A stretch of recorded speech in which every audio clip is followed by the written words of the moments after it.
کسی نے ایک سوال کیا، تھوڑا اضافہ ہے اس سوال میں، کیا عورت کی چھاتی چومنا مرد کے لیے جائز ہے؟ اگر دودھ منہ میں چلا جائے تو کیا ان کا رشتہ حرام ہو جاتا ہے؟ تو میں نے اس کی وضاحت کر دی، اس کا رشتہ حرام نہیں ہوگا۔ یہ غلط فہمی بھی بہرحال رہ گئی تھی کہ لوگ سمجھتے اگر کسی نے غلطی سے بیوی کا دودھ پی لیا تو اس پہ بیوی حرام ہو گئی۔ حرام نہیں ہوتی، یاد رکھیں، اس پہ بیوی حرام نہیں ہوں گی، یاد رکھیں۔ یہ اس کی تحقیق ضرور کر لیں اس سے پہلے کہ آپ جب دعائیں کریں۔ اب آئیے دعاؤں کے تعلق سے کچھ فضیلتیں، کچھ کلیریفیکیشنز، کچھ آداب اس کے سکھا دیتا ہوں، کیسی دعائیں کریں اور کون سے اوقات میں دعائیں جلدی قبول ہوتی ہے، اور خاص بات دعائیں کس کی قبول نہیں ہوتی۔ پہلے اس عنوان کا نام یہی ہم نے رکھا تھا، دعائیں کیوں قبول نہیں ہوتی۔ پھر پہلے میں نے کہا بہت چھوٹا عنوان ہو جائے گا، ذرا وسعت لاتے ہیں، دعا مومن کا ہتھیار۔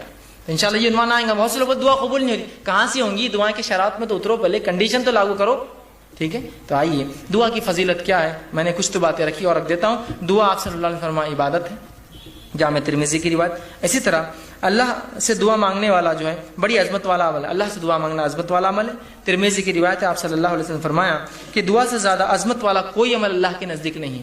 دعا کرنا بہت عظمت والا عمل ہے اور اس سے زیادہ عظمت والا اللہ کے نزدیک کوئی عمل نہیں۔ اسی طرح دعا تقدیر بدل سکتی ہے، آپ صلی اللہ علیہ وسلم نے فرمایا، یہ بھی جامع ترمذی کی روایت، آپ نے فرمایا اگر کوئی چیز تقدیر کو بدل سکتی ہے تو وہ دعا ہے۔ کتنی افضل چیز ہے نا دعا، سب کر سکتے ہیں ہم اور سب کی قبول بھی ہوتی ہے، تو دعا ہے۔ اسی طرح دعا نازل شدہ اور غیر نازل شدہ تمام آفت اور بلاؤں کا حل ہے۔ آپ صلی اللہ علیہ وسلم فرماتے ہیں، یہ جامع ترمذی کی روایت، آپ نے فرمایا اور کہا جو ہے دعا نازل شدہ آفات اور جو ابھی نازل نہیں ہوئی سب کے لیے نفع بخش ہے، لہٰذا اے اللہ کے بندو دعا ضرور کرو۔ مطلب جو بلائیں تم پر نہیں آئی اور جو بلائیں آئی ہوئی ہے دونوں کو ٹالنے کا حل راستہ کیا ہے؟ دعا کرو۔ یہ نہیں کہا کہ اے امت مسلمہ کے ولیوں تم دعا کرو، سب سے کہا نا۔ اگر خاص ہوتی دعا کہ اللہ گناہ گار کی نہیں سنتا تو کہتے نا کہ اے امت مسلمہ کے نیک لوگوں تم دعا کرو، اس لیے کہ جو بلا اتری ہے اور جو اترنے والی ہے وہ اسے ٹل جاتی ہے۔ نہیں کہا نا، تم سب دعا کرو، ٹھیک ہے، ہم سب سے کہا۔ اسی طرح دعا کرنے والے کو اللہ کبھی محروم نہیں رکھتے۔ دعا کے لیے ہاتھ اٹھانا یہ مسنون ہے، سنت طریقہ، یاد رکھیے آپ ہاتھ اٹھانا چاہیے دعا کے لیے، لیکن ہاتھ بہت لمبے لمبے نہیں پھیلانا، سوائے اس کے کہ آپ صلی اللہ علیہ وسلم عموماً جب ہاتھ اٹھاتے تو ہاتھ نزدیک ہوتے، ملے ہوئے ہوتے، حدیث میں آتا ہے ہاتھ ملے ہوئے ہوتے، ٹھیک ہے۔ اور جب آپ بہت شدت ہوتی تو ہاتھ کو دور نہیں کرتے، بس شدت کی دعا تو ہاتھ کھولتے جاتا ہو نہیں، جب آپ شدت سے دعا کرتے تو ہاتھ اوپر کی طرف جاتے۔ جتنی شدت ہوتی دعا ہوتی کہ بدر میں آپ نے ہاتھ اتنے اوپر کیے تھے کہ آپ کے بغل نظر آ رہے تھے، اور بارش نماز استسقاء میں آپ اتنے اوپر ہاتھ کرتے الٹے کرتے کہ آپ کا بغل نظر آتا۔ تو دعا کی شدت جتنی زیادہ ہوں گی آپ ہاتھ اتنے اوپر اٹھائیں گے اللہ کی طرف، اوپر کی طرف۔ یہ عاجزی کی علامت ہے، اور ظاہر سی بات ہے بندہ ہاتھ اٹھا رہا ہے مطلب کچھ مانگ رہا ہے، ایک بھکاری کی حیثیت سے کھڑا ہے، ٹھیک ہے، عاجزی کی علامت ہے۔ میں یہ بھی نہیں کہوں گا کہ ہاتھ کھلے رکھنے سے دعا نیچے گر جاتی، ایسا نہیں ہے، یہ سب اللہ کا غائب کا معاملہ ہے، لیکن ہاتھ ملانا چاہیے اور ہاتھوں کو آپ اس کی شدت کے اعتبار سے کیجیے، اور قبلے رخ ہونا بھی یہ سنت ہے، یاد رکھیں، ٹھیک ہے۔ تو آپ صلی اللہ علیہ وسلم فرمایا دعا کے لیے ہاتھ اٹھانا مسنون ہے، اور دعا جب کرتا ہے بندہ محروم۔ ابن ماجہ کی روایت آپ نے فرمایا اور کہا تمہارا رب بڑا حیا کرنے والا ہے اور بڑا سخی ہے، بہت دینے والا ہے، اس کو ایک تو شرم بہت آتی اور بہت سخی ہے، بہت دینے والا ہے، تو لہٰذا جب بندہ اس کے حضور میں ہاتھ اٹھاتا ہے تو اللہ کو شرم آتی ہے، میں کیسے نہیں دوں گا اس کو، ایک مطلب بہت حیا آتی ہے اس کو کہ کوئی اس کے در پر آئے مانگے اور وہ خالی ہاتھ چھوڑے۔ تو اللہ کے رسول نے جب بندہ ہاتھ اٹھاتا ہے تو اللہ بڑا حیا دار ہے، بڑا سخی دینے والا ہے، تو اس کو شرم آتی ہے، حیا آتی ہے کہ اس بندے نے جس نے ہاتھ اٹھایا اس کو خالی کیسے جانے دے، تو کچھ نہ کچھ ضرور ڈالتا ہے آپ کی جھولی میں، یاد رکھیے، یا تو چیز کے بدلے چیز، دعا کے بدلے، اس کے بدلے آخرت میں ثواب، یا اس کے بدلے ایک مصیبت ٹالتا ہے، اس لیے کہ اس کو حیا آتی ہے آپ کو لوٹانے کے اندر، ٹھیک ہے۔ تو ہاتھ اٹھانا بڑا سنت ہے اور اللہ دعا۔ اسی طرح جو ہے دعا کے تعلق سے بات آتی ہے، اس کے کچھ آداب ہیں، ان آداب کا بھی لحاظ رکھیں۔ ان آداب کا ہم لحاظ نہیں رکھیں گے تو ہو سکتا ہے دعا جو آپ کہتے قبول نہیں ہو رہی یا ہم کو لگ رہا ہے اس کا ہو سکتا ہے۔ آئیے سنیے دعا مانگنے کے لیے جو ادب رکھنا، جامع ترمذی کی روایت ہے، ایک شخص آیا، 2 رکعت نماز پڑھی، نماز کے بعد اس نے دعا کی اے اللہ میری مغفرت کر، مجھ پر رحم کر، اور اس کے بعد چلا گیا۔ آپ نے کہا اس کی قبول نہیں ہوئی، صحابہ نے کہا اس کی قبول نہیں کیوں؟ تو آپ نے فرمایا جب دعا کرو تو سب سے پہلے اللہ کی حمد و ثنا کرو، تعریف بڑائی بیان کیجیے اللہ کی، سورہ فاتحہ ہے، سورہ اخلاص ہے، اللہ کی حمد و ثنا، اس کے بعد مجھ پر درود بھیجو، اور اس کے بعد اپنی حاجت رکھو۔ تو دوسرے صحابی نے سن لیا، فوراً گئے، نماز پڑھی، اس کے بعد الحمد ثنا کی اور رسول اللہ صلی اللہ علیہ وسلم پہ درود بھیجا، اور اس کے بعد جو ہے اپنی دعا کہ اللہ کے رسول نے فرمایا اس کی قبول ہوئی۔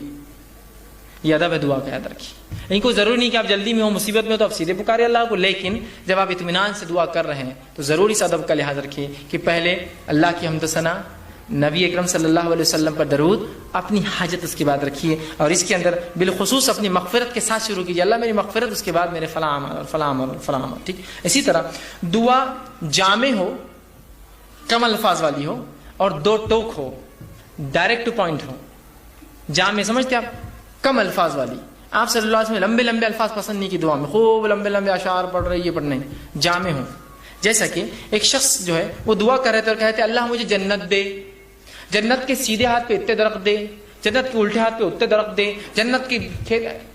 تو ان کے والد نے کہا آپ صلی اللہ علیہ وسلم نے ہمیں منع کیا تھا ایسی دعاؤں کے تعلق سے، ایسی تفصیلی جامع دعا کرو جنت دے۔ اب جنت میں سب کچھ مل جائے گا نا، یہ خواہ کیوں کر رہے تم اتنے جھاڑ ادھر اتنے جھاڑ ادھر، یہ اللہ خود دے دیں گے یہ سب۔ اور جہنم سے پناہ مانگنا ہے تو صرف یہ دعا کرو اللہ جہنم سے پناہ دے، اتنی تفصیلات کیوں کی جہنم کی، یہ پناہ دے اور وہاں سے پناہ دے، صرف آپ کر لیجیے خالی، سمجھ رہے ہیں بات کو؟ تو جامع ہو، لمبے لمبے الفاظ، تفصیلی نہ ہو، جامع ہو، اے اللہ جنت دے، جنت کی نعمتیں خود مل جائیں گی نا ساتھ میں، اس کو کیا آپ کو ضرورت بولنے کی اتنے جھاڑ، اتنی حوریں، اتنے فلاں، اتنے گھر، اتنے پیسے، ضرورت ہی نہیں ہے نا، جنت مل گئی، سب کچھ آ گیا، جہنم سے بچ گئے، سب کچھ ہو گیا، اتنا کیوں کہ اللہ جہنم کے وہ حصے سے نجات دے اور وہ حصے سے نجات دے اور وہ حصے سے، خالی آپ بول دیجیے بس، بات سمجھ رہے آپ؟ ٹھیک ہے، تو جامع ہو اور دو ٹوک۔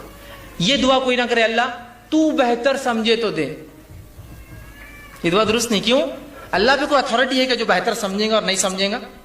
اس کے پاس تو پوری ملکیت ہے، وہ تو دے ہی سکتا ہے، آپ مانگیے کیا مانگنا ہے آپ کو، بولیے اپنے ڈور اللہ یہ چیز مجھے خیر ہے تو دے دے، ختم، تو چاہے تو خیر دے دے، یہ کوئی آپشن نہیں۔ اللہ کے اوپر کیا کوئی باس ہے اس کا جو اس کو وہ کرے گا کہ تو چاہے تو مطلب وہ کسی سے پوچھے؟ ڈائریکٹ اپنے دو ٹوک الفاظ میں کیجیے اللہ یہ چیز خیر ہو تو دے دے، بس ختم۔ دو ٹوک ہو، مضبوط الفاظ ہو، جامع الفاظ ہو، کم الفاظ ہو، اور اپ ٹو دا پوائنٹ ہو دعا اپنی، اور یہ نہیں کہ اللہ کو آپشنز کے ساتھ تو خیر تو بہتر سمجھے تو دے، بلکہ آپ نے کہا سیدھے اپ ٹو دا پوائنٹ، آپ کہے اللہ اگر خیر ہو تو یہ چیز مجھے دے دے، شر ہو تو اس سے محفوظ رکھ، ختم ہو گیا۔ دو ٹوک الفاظ میں کہے، یہ نہ کہے، صحیح بخاری کی روایت یہ نہ کہے کہ جو اللہ تو چاہے تو، بلکہ اللہ کے اوپر کوئی بڑا نہیں، اس کا حاکم نہیں ہے کوئی، وہ خود سنتا ہے، لہٰذا دو ٹوک الفاظ میں دعا کرو۔ اسی طرح دعا مانگتے ہوئے دعا کی قبولیت کا آپ کو یقین رکھنا ہوگا دل میں، جب آپ شخص سے دعا کریں گے نا، ہوتی نہیں ہوتی چلو کر لیں گے، لیکن آپ دعا نہیں ہوتی قبول آپ کی، اب نہیں ہوتی، چونکہ آپ ایسی بارگاہ میں جا رہے ہیں جو اتنا غنی ہے، جو کسی کو لوٹاتا نہیں ہے، اور وہاں جاتے ہیں فقیر یہ سوچے کہ ملے گا نہیں ملے گا، چلو مانگ لیتے ہیں، پھر نہیں ملتا۔ مانگنے والے کو بالکل ڈٹ کر جانا چاہیے کہ اس دربار سے کوئی واپس نہیں جاتا، یہاں تو بھر دے جھولی کس کس سے چالو ہے، تو رب کس کو کیسے وہ کریں گے، وہ تو دینے ہی والا ہے۔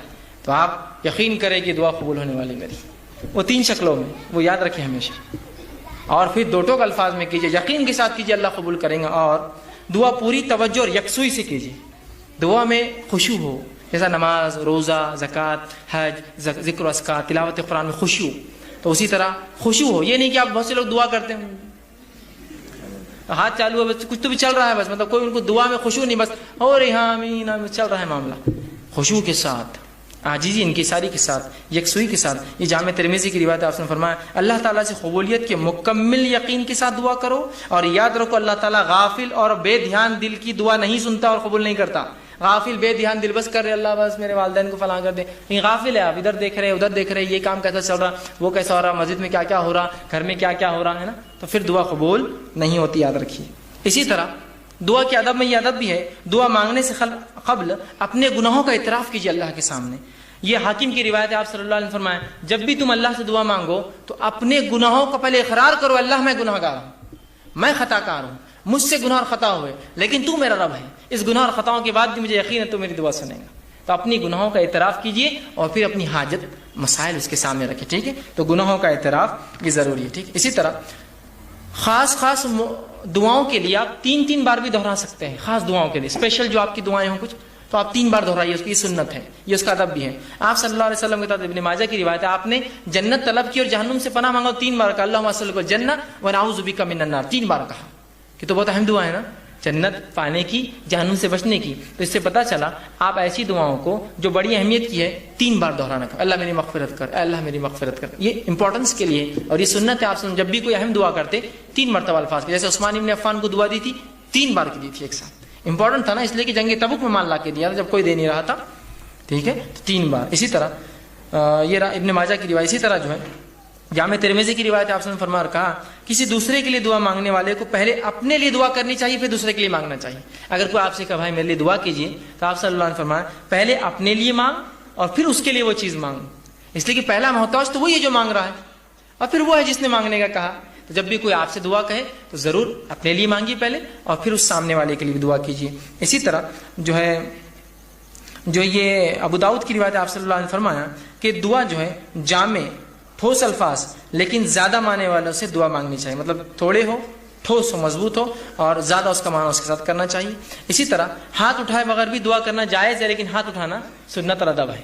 ہاتھ اٹھائے بغیر بھی کر سکتے ہیں، جیسے کہ آپ صلی اللہ علیہ وسلم نے نماز کے اندر تشہد کے اندر دعائیں کی، اس میں ہاتھ تھوڑی اٹھا سکتا آدمی نماز کے تشہد میں، نماز کے مختلف ارکان میں، تو بغیر ہاتھ اٹھائے کی تو بغیر ہاتھ اٹھائے کی بھی کر سکتے ہیں، ہاتھ اٹھا کے بھی کر سکتے ہیں. اسی طرح جو ہے دعا سننے والے کے لیے آخر میں آمین کہنا چاہیے. جو دعا سنے، جب کوئی دعا کرے آپ سن رہے تو آمین کہنا چاہیے، اس لیے کہ آمین کہنا یہ جو ہے اے اللہ قبول کر کے معنی میں ہے. صحیح مسلم کی روایت ہے، آپ نے فرمایا جب بندہ اللہ سے دعا کرتا ہے تو فرشتے آمین کہتے ہیں، اس کے لیے وہ دعا کر کے آمین کہتے ہیں. تو پتہ چلا فرشتے دعا پر آمین کہتے ہیں، مطلب ہم لوگ بھی جب دعا کوئی کرے تو آمین کہنا چاہیے اس کے اوپر، لیکن دعا گناہ کی نہ ہو اور خطے تعلق کی نہ ہو. یہ دو دعاؤں پہ نہیں کہنا چاہیے، چونکہ یہ دونوں دعائیں مانگنا غلط بھی، اللہ قبول بھی نہیں کرتا، کہ گناہ کی کوئی دعا یا خطے تعلق. جیسا کوئی دعا کرا اللہ لڑکی کو لیکن بھاگنا آسان کر دے، بہت سے لوگ کرتے ہیں نا ایسی دعائیں، ہوتے ہیں نا ایسی دعائیں.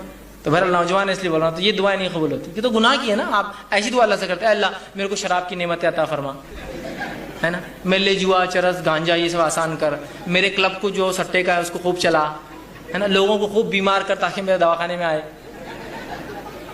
گناہ کی ہے نا بھائی، بیمار لوگ ہوتے رہیں گے، دواخانے آتے رہیں گے، الگ چیز ہے، آپ دعا نہیں کر سکتے، اس کی گناہ ہے نا. ایک غلط چیز کی دعا کر رہے ہیں آپ، سمجھ رہے. جیسا پنکچر کسی نے دکاندار ہوتا، آپ کیا دعا کریں اللہ خوب پنکچر ہو گاڑیاں شہر میں میرے پاس آئے. پنکچر تو فطری چیزیں ہوں گی، آپ دعا نہیں، آپ یہ کریں گے اللہ میرے رزق میں برکت دے. اب وہ کیسی ہوں گی وہ ایک الگ چیز ہے، آپ بات سمجھ رہے. یہ دعا ہونی چاہیے، تو گناہ کی دعا نہیں ہونی چاہیے. اسی طرح معمولی سے معمولی چیز بھی اللہ سے مانگنا چاہیے. معمولی بہت معمولی چیز ہے، اللہ سے مانگے. ہم لوگ سمجھتے نہیں بڑے مسئلوں میں اللہ کو لانا چاہیے، معمولی مسئلے میں نہ کو کہ اللہ کو جو خام خواہ لانے کا نہیں. ہر مسئلے میں اپنے رب سے تعلق جوڑیے اپنا. اور معمولی دعا بھی آپ صلی اللہ علیہ وسلم سنیے کیا فرمایا، جامع ترمذی کی روایت ہے، انس بن مالک رضی اللہ عنہ فرماتے ہیں آپ نے فرمایا اور کہا تم میں سے ہر ایک اپنی ضرورت اللہ سے مانگے، حتیٰ کہ جوتے کا تسمہ لیس بھی ٹوٹ جائے تو اللہ سے مانگے، اللہ نہیں لیس چاہیے. اور اگر نمک کی کمی ہو تو اللہ سے مانگے اللہ نمک چاہیے مجھے. اس کے بعد کوشش، میں نے پہلے بیان کر دیا، کوشش کے ساتھ یہ سب چیزیں جڑی ہوئی ہیں کہ تسمہ لینے جائے، کوشش کرے مال کما کے خریدے، نمک کے لیے باہر نکلے مانگے یا پھر خریدنے جائے، کوشش کے ساتھ، لیکن دعا پہلے. کوئی مشکل کوئی مصیبت، اگر کسی نے کیا ارے گاڑی پنکچر ہو گیا اللہ میری مدد کرے اس معاملے میں، گاڑی پنکچر ہو گئی میری، کوئی بھی چھوٹی سے چھوٹی لیس تو کتنی چھوٹی چیز ہے نا، کوئی بھی مصیبت ہو اللہ سے فوراً دعا، اس کے بعد کوشش اپنی جاری رکھیں. اسی طرح دعا کرتے وقت اپنا رخ قبلے طرف رکھنا یہ بھی سنت ہے. آپ صلی اللہ علیہ وسلم نے جنگ بدر کا جو میں نے واقعہ رکھا تھا، آپ قبلے رخ ہوئے، یہ مسلم کی روایت ہے، اور دعا کی جس کے الفاظ صحیح مسلم کی روایت کے یوں ہیں. عمر بن خطاب کہتے ہیں جنگ بدر میں رسول اکرم صلی اللہ علیہ وسلم نے مشرکین مکہ پر ایک نظر ڈالی ان پہ جب کھڑے ہو گئے تھے آمنے سامنے، تو وہ 1000 کی تعداد تھے، جبکہ آپ صلی اللہ علیہ وسلم کی صحابہ کی تعداد 319 تھی. پھر فرمایا رسول اللہ صلی اللہ علیہ وسلم نے قبلے رخ طرف کیا اور اپنے ہاتھ اللہ کے حضور پھیلائے اور پکار کر دعا کرنے لگی، پکار کر دعا کیا آپ نے. ٹھیک ہے، تو یہ دعا کی ادب تھے.